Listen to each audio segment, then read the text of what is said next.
Good morning students.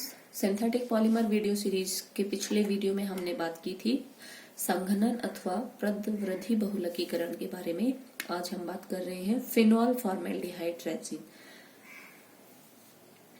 नाम से ही पता पड़ रहा है, फिनॉल और फॉर्मेल्डिहाइड के संघनन से बने हुए थर्मोसेटिंग रेजिन का औद्योगिक नाम इन दोनों का संघनन होगा और संघनन के बाद में जो थर्मोसेटिंग रेजिन बनेगा उसका औद्योगिक नाम बोलो क्या है? Bakelite. Very important, bakelite. Phenol तथा फॉर्मेल्डिहाइड के संघनन बहुलकीकरण की क्रिया को अम्ल अथवा क्षार उत्प्रेरक की उपस्थिति में करवाया जा सकता है। यदि ये संघनन अभिक्रिया अम्ल की प्रेजेंस में होती है तो थर्मोप्लास्टिक पदार्थ, कौन सा? थर्मोप्लास्टिक, ध्यान रखेंगे, प्लास्टिक पदार्थ जिसका नाम होता है नोवोलेक बनता है और ये होता है लीनियर पॉलीमर। ध्यान रखेंगे, लीनियर पॉलीमर होता है। इसका उपयोग सीमेंट, वर्निस और विभिन्न लैमिनेटेड पदार्थ बनाने में किया जाता है। यदि ये अभिक्रिया क्षार की उपस्थिति में होती है तो फिनोल व फॉर्मेल्डिहाइड के संघनन से थर्मोप्लास्टिक पदार्थ क्या जो बनता है उसका नाम होता है रीसॉल। इसका उपयोग चिपकने वाले पदार्थ बनाने में किया जाता है। ये भी एक लीनियर पॉलीमर होता है जिसमें कई मुक्त CH2OH ग्रुप होते हैं। ये भी कैसा होता है बोलो? Linear polymer. अब आपको ध्यान रखने वाली बात है, देखिए फिनॉल फॉर्मेल्डिहाइड रेजिन, नाम से पता पड़ रहा है फिनॉल और फॉर्मेल्डिहाइड ये संघनन बहुलकीकरण की प्रक्रिया पे बनने वाला थर्मोसेटिंग रेजिन और उसका औद्योगिक नाम क्या होता है? बेकेलॉइट। अभिक्रिया अम्ल की उपस्थिति में भी हो सकती है, क्षार की उपस्थिति में भी हो सकती है। यदि अभिक्रिया अम्ल की उपस्थिति में होगी तो फिनॉल और फॉर्मेल्डिहाइड के संघनन बहुलकीकरण के दौरान जो थर्मोप्लास्टिक पदार्थ बनेगा उसको बोलेंगे नोवोलेक। लीनियर पॉलीमर होता है। यदि क्षार की उपस्थिति में होगी अभिक्रिया तो भी एक थर्मोप्लास्टिक पदार्थ बनेगा जिसको बोलेंगे रीसॉल। ये भी लीनियर पॉलीमर होता है जिसमें बहुत सारे फ्री CH2OH ग्रुप होते हैं। ये बात आप लोगों को ध्यान में रखनी है। अब जब इन पदार्थों को अपन गर्म करते हैं, ये जो मेरे बने अम्ल और क्षार की उपस्थिति में, तो इनके मध्य गर्म करने से इन श्रृंखलाओं के मध्य में क्रॉस बंध बन जाते हैं और त्रिविमीय जालक संरचनाएं बन जाती हैं। जब आप इनको गर्म करोगे तो इनके बीच में क्रॉस बंध बनेंगे और त्रिविमीय जालक संरचनाएं बनेंगे जिनका अपन क्या बोलेंगे? बेकेलाइट। अतः फिनोल व फॉर्मेल्डिहाइड का जब उच्च ताप पर संघनन करवाया जाता है तो बेकेलाइट रेजिन बनते हैं।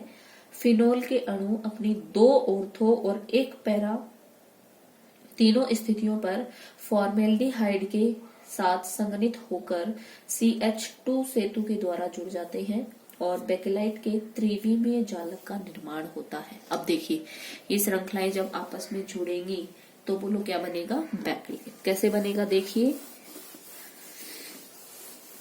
फिनोल और फॉर्मेल्डिहाइड, ये लीजिए फिनोल, देखिए ये मेरा हो गया फिनोल और इसकी अभिक्रिया मुझे करवानी है फॉर्मेल्डिहाइड के साथ में। जब आप अभिक्रिया करवाएंगे इसकी तो अपने पास में क्षार की उपस्थिति में करवाते हो तो क्या बनता है? रीसॉल, जिसमें बहुत सारे फ्री CH2OH ग्रुप होते हैं, ऑर्थो ग्रुप एंड क्या बनेगा बोलो? पैरा।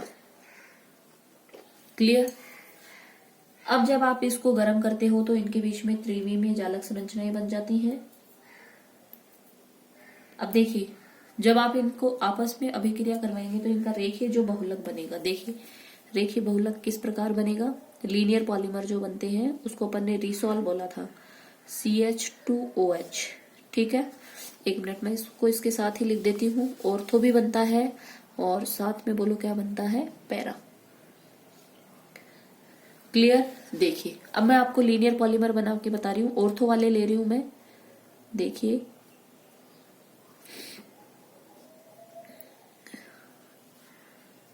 ये मैंने 3 मॉलिक्यूल लिए हैं ऑर्थो वाले।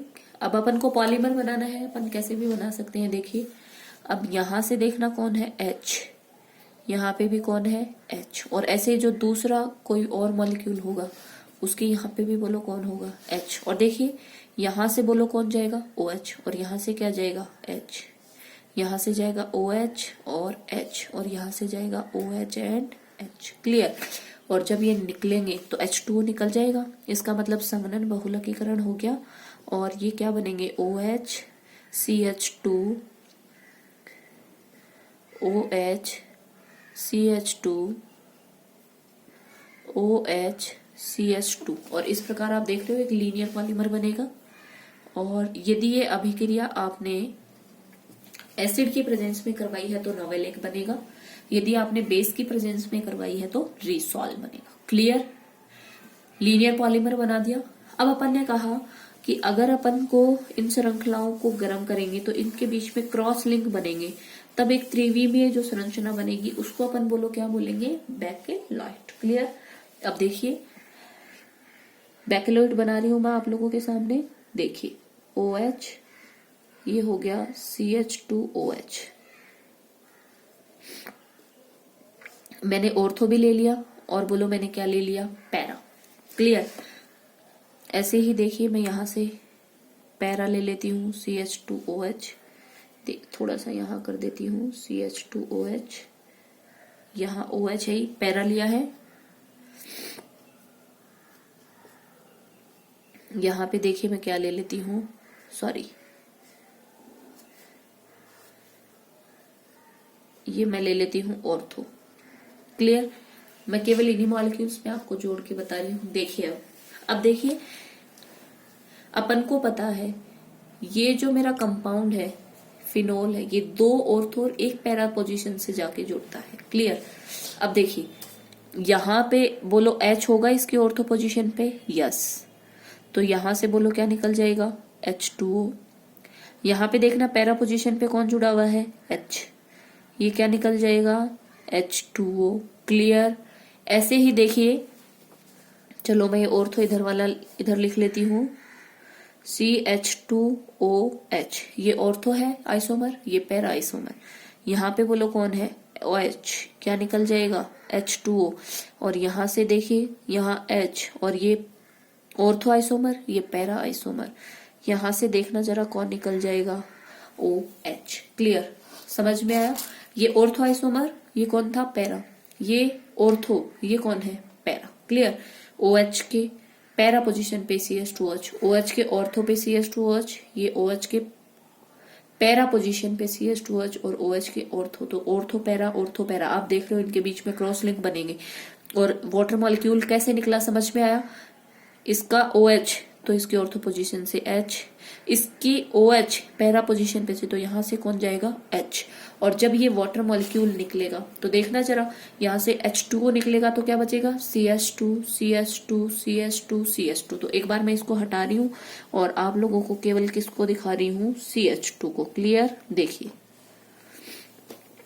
तो यहां पे बोलो कौन जुड़ेगा CH2, यहाँ पे भी देखना कौन था CH2, यहाँ पे भी बोलो कौन था CH2, और यहाँ पे भी बोलो कौन था CH2। और अब आप देख रहे हो एक त्रिविमीय जालक नुमा संरचना बन गई। और इसी को अपन बोलो क्या, अब फर्दर भी देखो अभिक्रिया होती रहेगी। इसका H किसी दूसरे मॉलिक्यूल के उससे अभिक्रिया करे, H2O निकले, और यहाँ पे कौन जुड़ जाए CH2, यहाँ आके जुड़ जाए, इधर जुड़ जाए, इधर जुड़ जाए, तो एक त्रिविमीय जालक संरचना बन जाएगी। और उसी को अपन क्या बोल देंगे बैकेलॉइड। क्लियर। ध्यान रखना है आप लोगों को। तो ये तो मेरा हुआ फिनोल फॉर्मेल्डिहाइड रेजिन। अब मैं बात कर लेती हूँ फिनोल के जैसे ही। देखिए अब मैं अभिक्रिया करवा देती हूँ यूरिया के साथ, तो उसका नाम बोलो क्या हो जाएगा urea formaldehyde resin. Clear. Urea formaldehyde resin नाम। क्लियर। अब देखिए यूरिया तथा फॉर्मेल्डिहाइड के संघनन बहुलकीकरण के द्वारा बना हुआ यह रेजिन अत्यधिक महत्व का होता है। इसको बनाने के लिए फॉर्मेल्डिहाइड के जलीय विलयन में कम ताप पर यूरिया को घोल लिया जाता है। संघनन करवाने के लिए इस विलयन के ताप को लगभग 130 डिग्री सेंटीग्रेड तक गर्म करते हैं। तो देखिए यूरिया का फॉर्मूला बोलो क्या होता है, NH2C double bond O NH2। इस यूरिया के अभिक्रिया किसके साथ में करवाते हैं, फॉर्मेल्डिहाइड के साथ। जब आप इसकी अभिक्रिया कमरे के ताप पर करवाते हैं, रूम टेम्परेचर पे, तो मोनोमेथिल यूरिया बनता है। देखिए कैसे, NH2C double bond O monomethylol urea NH, और ये बनेगा CH2OH। फॉर्मेल्डिहाइड के साथ करवाना है, सॉरी। देखिए इसका नाम होता है, नाम लिख देती हूं मैं एक बार, मोनोमेथिलोल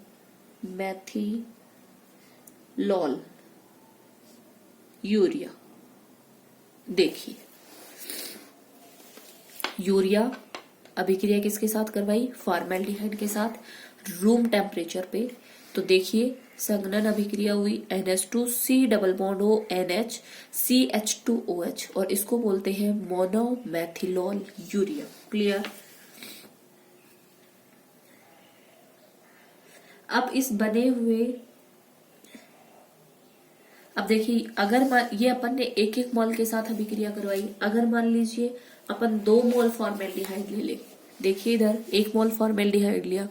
अब अगर इसकी अभिक्रिया में अपन 2 मोल फॉर्मेल्डिहाइड ले ले, तो दोनों NH2 ग्रुप के साथ अभिक्रिया होगी और क्या बनेंगे, डाई, मोनो की जगह बोलो क्या बनेगा, डाई मैथिलोल यूरिया। देखिए मैं लिख देती हूं कैसे होगा। देखिए NH और इसके साथ में कौन जुड़ेगा, CH2OH, ये होगा C double bond O NH, और कौन जुड़ जाएगा, CH2OH। इसको अपन देखना, जब 1 मोल फॉर्मेल्डिहाइड के साथ अभिक्रिया करवाई तो केवल एक NH2 ग्रुप के साथ अभिक्रिया हुई, मोनोमेथिलोल यूरिया बना। जब आप 2 मोल के साथ अभिक्रिया करवाएंगे तो दोनों NH2 ग्रुप पे अभिक्रिया होगी, NHCH2OH NHCH2OH। इसको बोलो क्या बोलेंगे, डाई मैथिलोल यूरिया। क्लियर। अब जब आप इस डाई मैथिलोल यूरिया की अभिक्रिया वापस यूरिया के साथ करवाएंगे, NH2C double bond O NH2, तो देखिए यहां से कौन निकलेगा, OH, और यहां से देखना जरा कौन निकलेगा, H, और क्या निकल जाएगा, H2O। क्लियर। और H2O निकलेगा तो देखना क्या बनेगा, ये मैं लिख देती हूँ। देखिए इधर ये हो गया NH2, यहां से लिख रही हूं मैं C डबल बॉन्ड O, यहां बोलो क्या बचा, NH, और इससे कौन जुड़ा, CH2, फिर क्या हो गया बोलो, NH C double bond O NH CH2OH, और इस प्रकार ये अभिक्रिया बोलो क्या होगी, चलती जाएगी और क्या बनते जाएंगे, पॉलीमेथिलोल यूरिया। क्लियर। अब देखिए, अब जब ये बन गया, अब इसकी फर्दर अभिक्रिया देखो मैं किसके साथ में करवा दूं, फॉर्मेल्डिहाइड के साथ में। जब आप फॉर्मेल्डिहाइड के साथ करवाओगे तो यहाँ पे क्या बन जाएगा, NH CH2OH। फिर आप उसकी अभिक्रिया किसके साथ करवाएंगे, यूरिया के साथ, तो क्या निकल जाएगा, H2O। H2O निकलने के बाद वापस एक NH2 ग्रुप फ्री हो गया। अब NH2 ग्रुप के साथ वापस फिर अभिक्रिया किसके करवा दो, फॉर्मेल्डिहाइड की। इस प्रकार ये अभिक्रिया चलती रहेगी और क्या बन जाएंगे, पॉलीमर। अब देखिए ये मेरी जो श्रृंखला अभिक्रिया बनी, ये जो मेरी श्रृंखला अभिक्रिया बनी, इसमें आप देख रहे हो NH ग्रुप है, NH ग्रुप है, NH ग्रुप है। तो ये NH ग्रुप फॉर्मेल्डिहाइड अणु के साथ अभिक्रिया करता जाएगा और क्रॉस बंध के द्वारा क्या होगा, परस्पर जुड़ जाएगा और रेजिन का निर्माण होगा। अब देखिए 2 श्रृंखलाएं लिख लेती हूँ मैं आप लोगों के सामने। एक श्रृंखला तो ये लिख ली, ऐसे ही एक और लिख लेती हूँ, NH2C double bond O NH CH2NH। Same मैं जो ऊपर श्रृंखला बनाई वही लिख रही हूँ, NH C double bond O NH CH2OH। और अब ये जो NH ग्रुप है इनके साथ में बोलो कौन अभिक्रिया करेगा, फॉर्मेल्डिहाइड CH2O। यहाँ पे भी फॉर्मेल्डिहाइड, यहाँ पे भी फॉर्मेल्डिहाइड, और देखना यहाँ से कौन जाएगा, H, यहाँ से कौन जाएगा, O, यहाँ से कौन जाएगा, H, और क्या निकल जाएगा, H2। और जब H2O निकलेगा तो मैं ऐसे जोड़ दूं इसको, देखना जरा, ये क्रॉस बंध बन गए। और श्रृंखलाएं आपस में जुड़ गई। क्लियर। ऐसे ही देखना यहां पे भी इन दोनों के बीच में HO और H। क्लियर। और क्या निकल गया H2O। यहां पे भी देखना HOH। और देखना जरा क्रॉस लिंक बन रहे हैं क्या। इस प्रकार अभिक्रियाएं चलती रहेंगी और क्या बच जाएगा यूरिया फॉर्मेल्डिहाइड रेजिन। क्लियर। ध्यान रखेंगे। दोबारा सुन ले एक बार अभिक्रिया कैसे करवाई है मैंने। देखिए यूरिया फॉर्मेल्डिहाइड रेजिन है। यूरिया की अभिक्रिया फॉर्मेल्डिहाइड के साथ करवाई। जब आप रूम टेम्परेचर पे केवल 1 मोल के साथ करवाओगे मोनोमेथिलोल यूरिया बनेगा। अगर 2 मोल के साथ करवाओगे तो दोनों NH2 ग्रुप के साथ अभिक्रिया होगी और डाईमेथिलोल यूरिया बनेगा। अब जो ये बना हुआ है वापस इसकी अभिक्रिया मैंने किसके साथ करवा दी, यूरिया के साथ। H2O निकल गया, संघनन हो गया और जो श्रृंखला बन गई मेरी। ठीक है। ऐसे ही बहुत सारी मैं श्रृंखलाएं बना लेंगे और फिर जब इनकी अपन अभिक्रियाएं अपन को पता है NH ग्रुप है वापस किसके साथ अभिक्रिया कर सकता है, फॉर्मेल्डिहाइड के साथ। और फॉर्मेल्डिहाइड के साथ अभिक्रिया करके क्या बना रहा है, क्रॉस लिंक। क्लियर। और क्रॉस लिंक बना के किसका निर्माण कर देगा, यूरिया फॉर्मेल्डिहाइड रेजिन। क्लियर। अब तीसरा जो इंपॉर्टेंट है वो देखें, मेलामाइन फॉर्मेल्डिहाइड रेजिन। ये तीनों रेजिन इंपॉर्टेंट है। पहले अपन ने पढ़ा था, बोलो कौन सा वाला, अपन ने पढ़ लिया urea formaldehyde resin, phenol formaldehyde resin और अब मैं पढ़ रही हूं मेलामीन। और ये जो मेलामीन होता है ये देखिए क्या होता है, मेलामीन को जब फॉर्मेल्डिहाइड के साथ, और मेलामीन देखिए ये होता है जब साइनेमाइड, इसको बोलते हैं NH2CN, इसको साइनेमाइड बोलते हैं, को जब गर्म करके पिघलाया जाता है तो यह एक द्विलक डाइसाइनेमाइड तथा एक त्रिलक ट्राइसाइनेमाइड के रूप में होता है। इसका त्रिलक एक चक्रीय यौगिक होता है और उसमें सभी CN बंध की लंबाई क्या होती है, एक समान। बोले तो ये किसके जैसा होता है, बेंजीन के जैसा। देखिए इसका ट्राइमर बनेगा NNCC। क्लियर। देखिए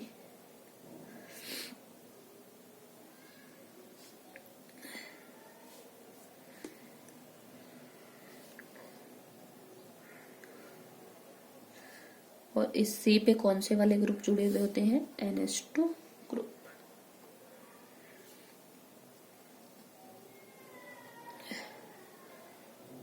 डबल बॉन्ड और डबल बॉन्ड।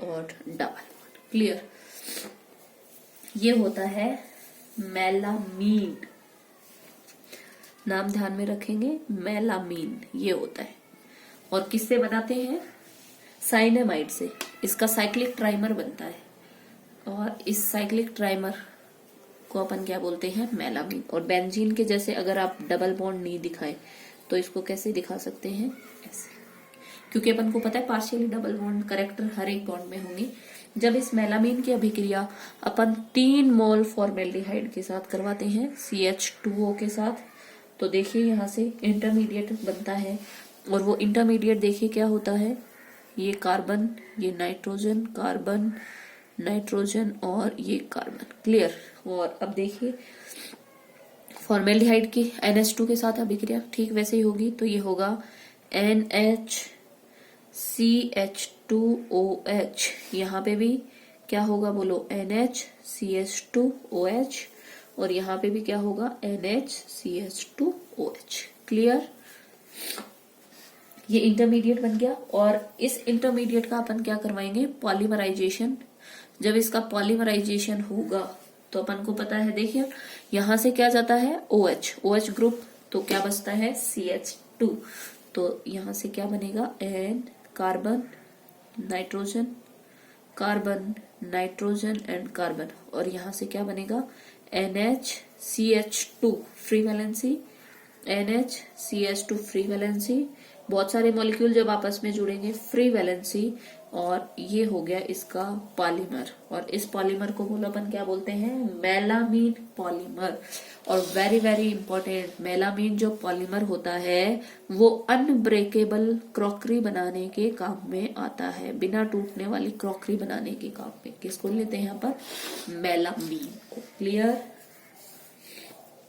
ध्यान में रखेंगे।